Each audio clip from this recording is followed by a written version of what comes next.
In the opening scene, we are introduced to a family of two, the mother Grace and her 6-year-old daughter, Lisa. They live a happy life in the outskirts of Seoul. Being a single mother, Grace does everything she can for her little girl. At first glance, they look like a normal, happy family, but we soon discover that as time passes, Lisa is growing younger. Grace knows this and is worried about her daughter disappearing someday. This is why she tries spending as much time with her as she can. But eventually 6 years pass, and like she had predicted, Lisa grows shorter every year and eventually goes back into her mother's belly. I call this the curious case of Benjamin Bellybutton. She softly holds her, knowing she only has 9 months left, and they won't meet again because her life is moving backwards. However, time didn't always move backwards for Grace. It all started in August of 2019. Grace is living happily with her daughter, and time moves forward for them just like it does for anyone else. But everything changes one day when Lisa is murdered at the hands of a mentally ill man. Grace's entire world crashes as she tries her best to keep herself together. Moreover, the murderer got away with the act because of his mental condition. Grace has been protesting his imprisonment, but it only causes her more trouble. The only reporter on her side tells her to stop because the murderer is somewhere in the hospital where all his needs are being taken care of. In addition, her boss warns her to stop the protest because it gives their company a bad reputation. When Grace loses all will to live, she finds a group of depressed people trying to commit the unthinkable. They decide to meet on August 16th and travel to the countryside where they will take sleeping pills and commit the unthinkable together. Before going to meet them, Grace places her diary on her daughter's grave with all their pictures and notes on it. Since Grace has only talked to the group on the phone, she is a bit late to the location. Upon finally reaching the place, she meets Park. Like everyone else in the group, he is also tired of his life. On their way to the countryside, everyone silently listens to the radio, announcing a meteor shower happening in a few hours. While the rest of the world is excited to witness something magical, this group doesn't care. They finally reach a small cottage just when the meteor show starts. The pills are distributed and eaten before everyone goes to sleep. One girl in particular, named Soo-na, has trouble swallowing the pills, so Grace asks her to crush them. At midnight, Soo-na wakes up and starts vomiting. This is followed by the rest of the group waking up in a similar fashion. In the following scene, we see Park and Soo-na on hospital beds next to each other. The doctors are trying their best to save Park, but eventually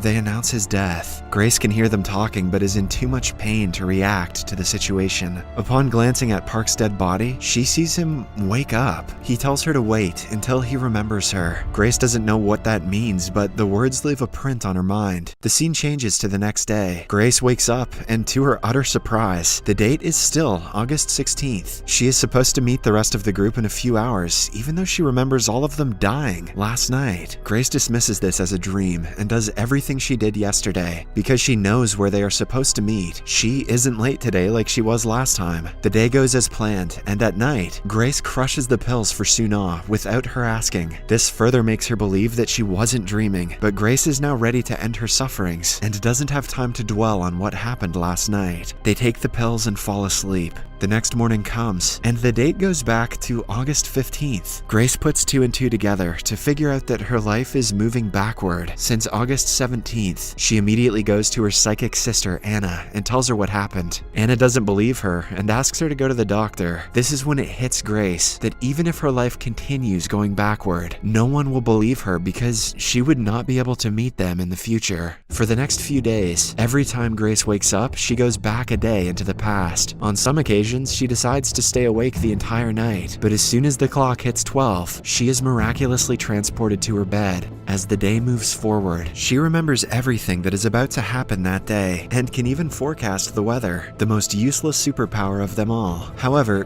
Grace doesn't mind living this way, because this will mean she will get to meet her daughter and prevent her death very soon. As days pass, Grace grows angrier at the person who killed her daughter. Before the little girl returns to life, Grace wants to kill the murderer. One night, she goes to the hospital where he is admitted and tries to suffocate him to death. She only stops when Park comes into the hospital room, revealing that the murderer is his mentally ill father. He doesn't remember Grace because he's not living in the past like she is, but he seems to recognize her face to some extent. Grace is so shocked that she runs away without saying a word. A few more days later comes the day of Lisa's funeral. Grace is not half as sad as she was the last time, knowing that she will soon get a chance to save her daughter. She even refuses to put up a picture of Lisa on the grave. It is then revealed that when Lisa died, she was on a school trip with her teacher and friends. Hence, when Grace wakes up the following morning, the first thing she does is call Lisa's school teacher, asking her to keep an eye on the little girl for the next few hours. After that, she rushes to Seoul, to the resort where the students are staying. On her way, Grace also makes sure to call the police and tell them about an insane man trying to kill her daughter. Somewhere else, we see Park taking care of his mentally ill father, David. Park has been living with his father for the past few years and is tired of the old man ruining everything going on in his life. This morning, when David refuses to get into the house, Park rudely throws him out, hoping they will never meet again. At the same time, Lisa's teacher falls asleep, and the girl wanders out to the swimming pool area where she meets David. They go to a small farm by the resort and get some eggs. David says he is bringing them for his son and is happy to have found the little girl as a friend. But while trying to cross the pool, the eggs fall into the water. David goes in to retrieve them, but behind him, Lisa falls into the deep end and starts drowning. David is trying his best to save her when the police officer and Grace arrive at the same time. Grace finds her daughter alive and is washed with relief. She wants David to be arrested before Lisa tells her that David is her friend who saved her. Grace finally realizes that she had been protesting for the wrong thing because David was never at fault for the death. A while later, Park comes to pick up his father, regretful for treating him the way he did in the morning. Grace recognizes him yet again and tries to chat with him, but he treats her like a stranger before walking away with his father. The next morning, Grace wakes up and breaks into tears upon seeing her daughter sleeping by her side. Later, Lisa asks her mother to stop crying by writing it down in their shared diary, the one Grace left on the grave earlier. It is then revealed that the diary has traveled backward through time and has everything Grace wrote in the future in it. Days become months as Grace lives her best life with her daughter. Even though they age backward and she is worried about Lisa disappearing after a few years, she is happy to have spent more time with her. Years pass, and soon, Grace returns to 2011 when she is 9 months pregnant with Lisa. After giving birth, she holds Lisa for a few extra minutes, knowing that it is the last time she will meet her in person. Just as she had thought, the next day she is back to being pregnant, which is difficult because she will eventually lose the baby altogether and go back to her younger self. With time, Grace makes peace with the fact that she will never see her daughter again. Then, one afternoon, she finds a letter on the back of the diary. To her surprise, it is a message from Park, where he apologizes to her for her daughter's death and blames himself because he left his father alone that day. It turns out that he wrote this letter a day before he decided to commit the unthinkable. He visited the grave on the same day and put the letter inside the diary Grace left. When Park and Grace met on the 17th of August, he was shocked because he knew she was the mother of the girl who died. Grace remembers Park's last words to her. He asked her to wait until he remembers her. She realizes that she needs to find him and make him remember the future where they died together. This might also be the answer to turning back time into its original form. After doing some research, Grace finds the address of Dwight, the last member of the group who wanted to commit the unthinkable. She meets him and discovers that he has also been living life backwards since the day they died. Unlike Grace, Dwight is having fun living life this way because he is destined to grow younger and die. The traumatic part of his life is over, and now he just wants to live until the inevitable comes. They remember Suna and dwell about what she might be doing in her life. Upon looking for her for a while, they find her about to sign a deal with a company that is bound to ruin her life. They stop her from signing the contract, which further saves her life in the future. A few months later, Grace is with her sister when she happens to bump into Park. He works as a delivery man for a furniture company. He obviously doesn't recognize her, but Grace makes sure to ask for his card to contact him later. The next day, she goes to his work and saves him from rude customers trying to get him fired. Moreover, it turns out to be his first day at work. After standing up for him, she follows him home and is later confronted. Park assumes she is a stalker before she tells him that she knows him from the future. That's honestly a really good line for a stalker. He doesn't believe her, but she has decided to make him remember her at all costs. In the next scene, we see Grace going to Park's work again. This time, she finds him interviewing for the job. The interviewer doesn't take Park seriously because of his shoulder injury. After the interview, Grace introduces herself to Park again. She pretends to be someone random and asks him out for drinks. Once Park is drunk, Grace shows him his card, asking him not to worry because he is bound to be selected. By the end of the date, Grace finds out that Park Park used to be a skilled taekwondo fighter. A few weeks ago, he had a very important match where he suffered a shoulder injury. It ended his career and triggered his father's mental illness. Grace watches the videos of the said fight, determined to stop the worst from happening. The day of the fight comes, and she tries her best to stop Park from going through with it. She even tells him about his father's health and his shoulder, and even though Park believes her to some extent, he is not willing to give up at this point of his life. He enters the ring and gets his shoulder broken just like he did the first time. His father David suffers a stroke as Grace watches her plan fail in misery. In the following scene, Grace meets Dwight. Upon finding out that her only wish is to see her daughter, he reveals that a meteor shower is about to take place in a few months. According to Dwight, the time is moving backward for them because they tried to commit the unthinkable during the last meteor shower. Hence, if Grace is willing to risk her life again, this might be her chance to change her fate and turn the time into its original form. Grace immediately decides to go through with the plan for the slightest chance to see her daughter again. A few weeks pass, then comes the day of the meteor shower. Grace goes to meet Park for the last time to wish him farewell, but instead, she meets David. He is in a good condition, which is a strange sight for Grace. She apologizes to him for misjudging him and runs to look for Park at his practice. To her misfortune, Park turns out to be partying with his friends the same day. She looks for him for hours before giving up and getting on a bus to the Han River. But by a strange twist of fate, Park ends up on the same bus as her. Glad to see him there, Grace gives him the diary and hugs him for the last time. After she leaves, Park opens it and finds the journals about Grace's experience. By the time he reads all of it, he remembers every encounter he has had with Grace until now. Upon finding out about her plan to commit the unthinkable, he runs to the Han River. The scene cuts abruptly when Grace jumps into the water.